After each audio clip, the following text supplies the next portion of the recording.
Middle east में जारी तनाव अब और खतरनाक मोड़ लेता दिख रहा है। ईरान और अमेरिका के बीच चल रही जंग को 19 दिन हो चुके हैं और हालात लगातार बिगड़ते जा रहे हैं। इसी बीच ईरान ने अमेरिका और इजराइल से जुड़े ठिकानों पर मिसाइल हमलों की 62वीं लहर का फुटेज जारी किया है, जो इस बात का संकेत है कि युद्ध अब और भी भयंकर रूप ले सकता है।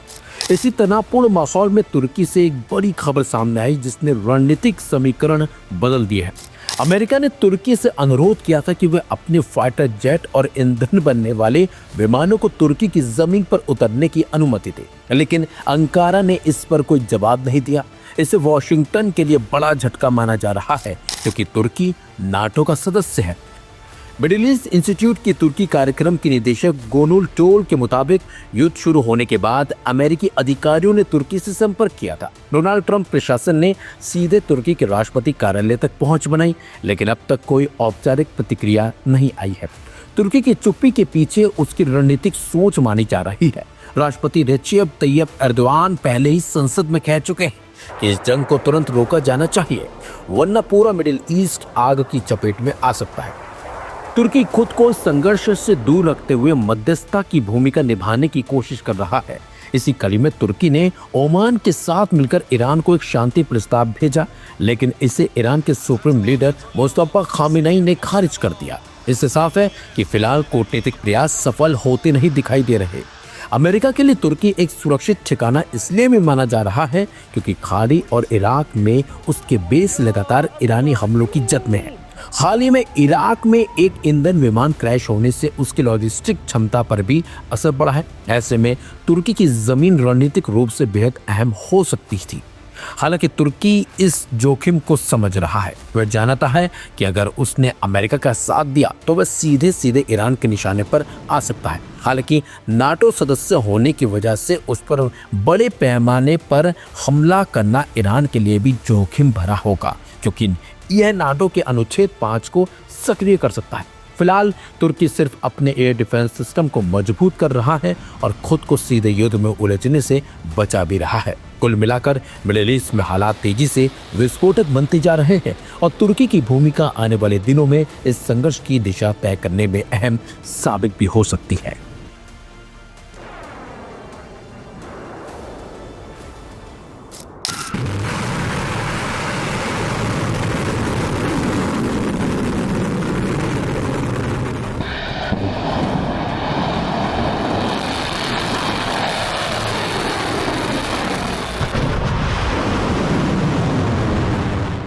ईरान ने ऐलान कर दिया है कि देश की सुप्रीम सिक्योरिटी काउंसिल, जो सीधे सुप्रीम लीडर के प्रति जिम्मेदार है, उसके चीफ अली लारिजानी की शहादत हो गई है। बकौल ईरानी मीडिया, अली लारिजानी ईरान के बड़े लीडर और रणनीतिकार थे, लेकिन ईरान का हर नेता इस वक्त शहादत के जुनून में रंगा हुआ है। ये एक बड़ी ऐतिहासिक लड़ाई है और कुद्स की आखिरी जंग है। जाहिर है इसमें बड़ी और अजीम कुर्बानियां देनी होंगी। ईरान इस युद्ध को फतह करके ही रहेगा। इसके लिए उसके पास 1000 लारिजानी और तैयार हैं। ईरानी मीडिया बता रहा है कि अमेरिका और इसराइल इस युद्ध में ईरान को घुटनों पर ला नहीं सकते। वो किसी भी कीमत पर ऐसा नहीं कर पाएंगे और एक के बाद एक तैयार खड़े हैं जामे शहादत नोश फरमाने के लिए। इसके साथ ही ईरान ने अपने मिसाइलों के जखीरे से वो मिसाइल निकाली है जो इसराइली और अमेरिकी डिफेंस सिस्टम की जद में आती ही नहीं। जी हाँ, हज कासिम, जंग के 19वें दिन हज कासिम मिसाइल की लहर ईरान ने दाग दी है।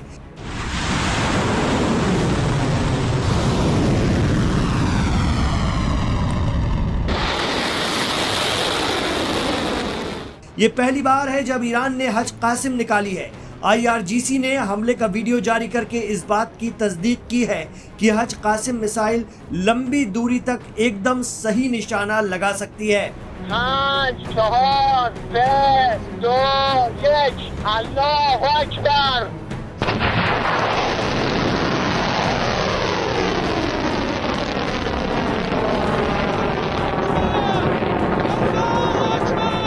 ईरान की हज कासिम एक एडवांस मीडियम रेंज की बैलिस्टिक मिसाइल है जो ठोस ईंधन से चलती है, जिसे 2020 में अनावरण किया गया था। ये 1400 किलोमीटर से ज्यादा की रेंज और बेहद ही सटीक तरीके से अपने लक्ष्य को भेदने में अहल है। ये मिसाइल खास तौर से आयरन डोम और पैट्रियट जैसे एयर डिफेंस सिस्टम को चकमा देने के लिए डिजाइन की गई हैं। हुसैन हुसैन शियार एमा शहादत, इफ्तिखार एमा के नारों के साथ ये मिसाइलें दागी जा रही हैं, जिसका अर्थ है इमाम हुसैन हमारे मार्गदर्शक हैं और उनकी शहादत हमारा गौरव है। ये नारा इमाम हुसैन की करबला की शहादत की याद में उनके बलिदान को सर्वोच्च सम्मान और मार्गदर्शन मानने के लिए लगाया जाता है, जो आस्था और गौरव का प्रदर्शन है। तो जिस हज कासिम मिसाइल को ईरान ने 61वीं लहर में मारा है, वो मिसाइल साल 2020 में अमेरिका के जरिए मारे गए ईरानी कुद्स फोर्स के कमांडर जनरल कासिम सुलेमानी के नाम पर रखी गई है और भारी तबाही मचाने के लिए जानी जाती है। कहा जा रहा है कि इसराइल से लेकर खित्ते में बचे हुए अमेरिकी ठिकानों को इस मिसाइल के जरिए ही ईरान ध्वस्त करने की तैयारी में है। अब ऑपरेशन ट्रू प्रॉमिस 4 की हर लहर में वो ऐसी मिसाइलें छोड़ रहा है जो इसराइल अमेरिका के एयर डिफेंस सिस्टम को थका रही हैं।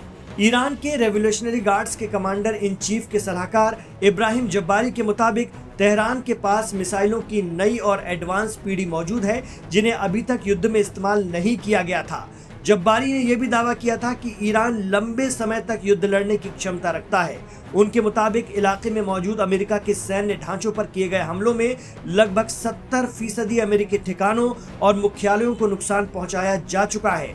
अब तक ईरान सिज्जील, फतेह, खैबर शिकन, जुल्फिकार, काइम, शहाब, इमाद और गदीर जैसी मिसाइलों का इस्तेमाल कर चुका है, जिससे मिडिल ईस्ट में तैनात महंगे अमेरिकी डिफेंस सिस्टम थाड को भारी नुकसान पहुंचा है।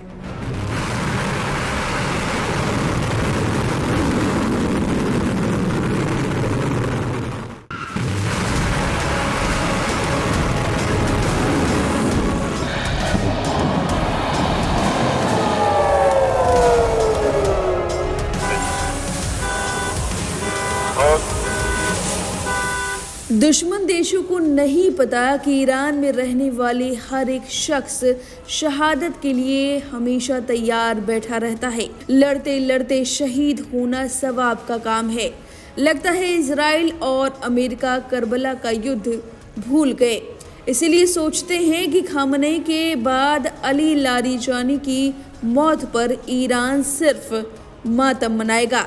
यही सबसे बड़ी इजराइल और अमेरिका की भूल है अपने दुश्मन को कम आंकने की, और अब ईरान चुन चुन कर मर रहा है। ईरान में लगातार सायरन बज रहे हैं।